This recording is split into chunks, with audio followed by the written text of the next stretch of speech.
Modern society thrives on submission. The individual is not only expected, but actively pressured to conform, to dilute his essence in the lukewarm morality of the collective. From childhood, he is taught to be agreeable, to suppress his instincts, to obey without question. He is conditioned to believe that his natural impulses are dangerous, that his own will is something to be ashamed of, and that true virtue lies in self-denial. Nietzsche saw through this deception.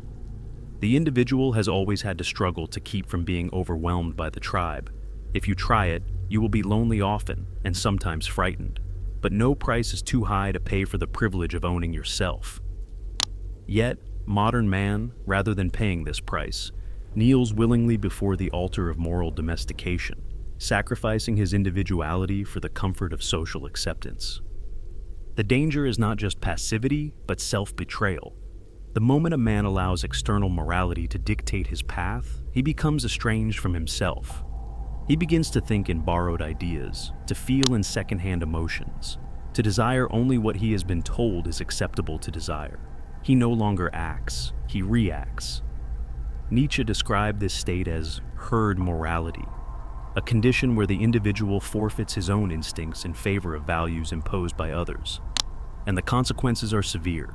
Mediocrity, stagnation, the slow suffocation of one's potential. The herd does not reward greatness, it resents it. It is not interested in the strong, the ambitious, the self-actualized. It seeks only to neutralize them, to render them as harmless and forgettable as the rest. This is precisely why Nietzsche saw conventional morality as a tool of control rather than an expression of truth. It was, in his words, the will to the denial of life, a secret instinct of annihilation. It does not exist to elevate the individual, but to pacify him, to turn his instincts against him so that he remains docile, predictable, weak. And it is always the strong who suffer most under this system.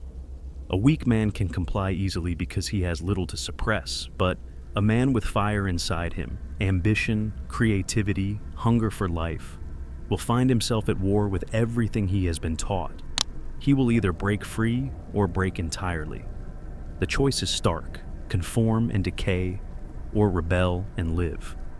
This moral subjugation is even more pervasive today, disguised under the illusion of progress and tolerance. The modern world does not burn heretics at the stake, but it annihilates them in other ways, through social shaming, manufactured outrage, ideological purity tests.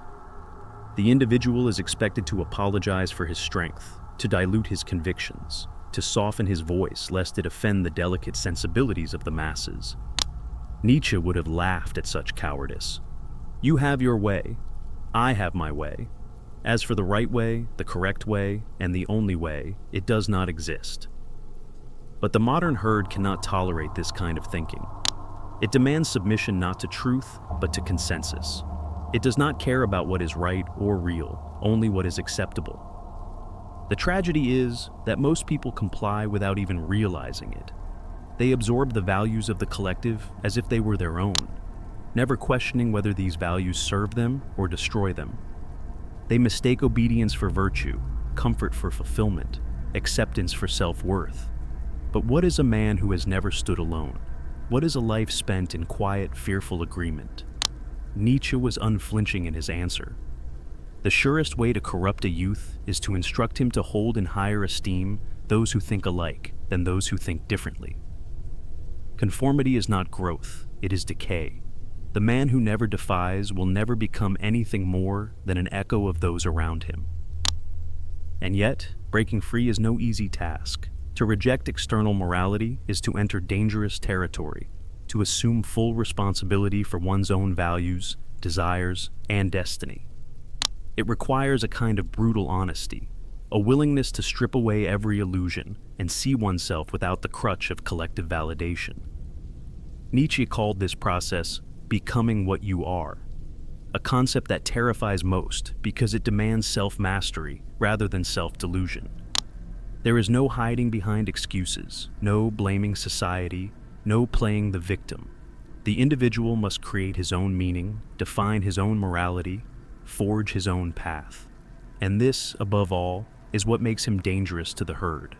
Because an independent man is a threat, He does not seek approval. He does not require permission. He does not bend to coercion. He is not bound by guilt or fear. He operates by his own standards, answers only to himself. And worst of all, he exposes the lie that the herd desperately clings to. The lie that submission is a virtue, that passivity is wisdom, that compliance is the path to fulfillment. He shatters these illusions simply by existing. Nietzsche saw this clearly. The higher we soar, the smaller we appear to those who cannot fly. The herd resents him because he reveals what they could have been but chose not to be. This is why self-betrayal is the greatest tragedy. A man who denies his own instincts, who surrenders his will to the expectations of others, will never know what he could have become. He will spend his life in quiet dissatisfaction, always wondering why he feels empty, despite having done everything right. He will suppress his own potential until he no longer remembers what it was. And one day, he will look back and realize that the person he truly was, the person he was meant to be, never even had a chance to exist. Nietzsche warned against this fate with brutal clarity. He who cannot obey himself will be commanded. And indeed, most people would rather be commanded than face the terrifying responsibility of absolute freedom. But that responsibility is the only path to greatness. To reject external morality is not to embrace chaos, but to reclaim one's own authority. It is not to abandon ethics, but to forge them from within. It is not to descend into savagery, but to rise above mediocrity. Nietzsche did not call for the destruction of morality. He called for its reinvention, for its rebirth in the hands of those strong enough to bear the weight of their own destiny.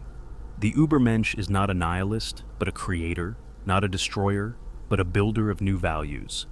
And this is what most will never understand. Freedom is not granted, it is taken.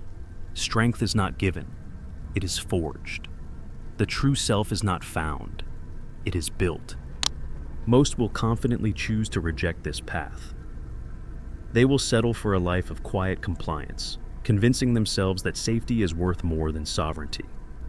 They will scorn those who choose otherwise, not because they disagree with them, but because they envy them. They will cling to their chains and call them virtues. But for those who refuse to betray themselves, who reject the morality of the herd, who dare to carve their own path, the world belongs to them. No one can build you the bridge on which you, and only you, must cross the river of life. Nietzsche left the warning, but also the challenge. The question is whether you will answer it.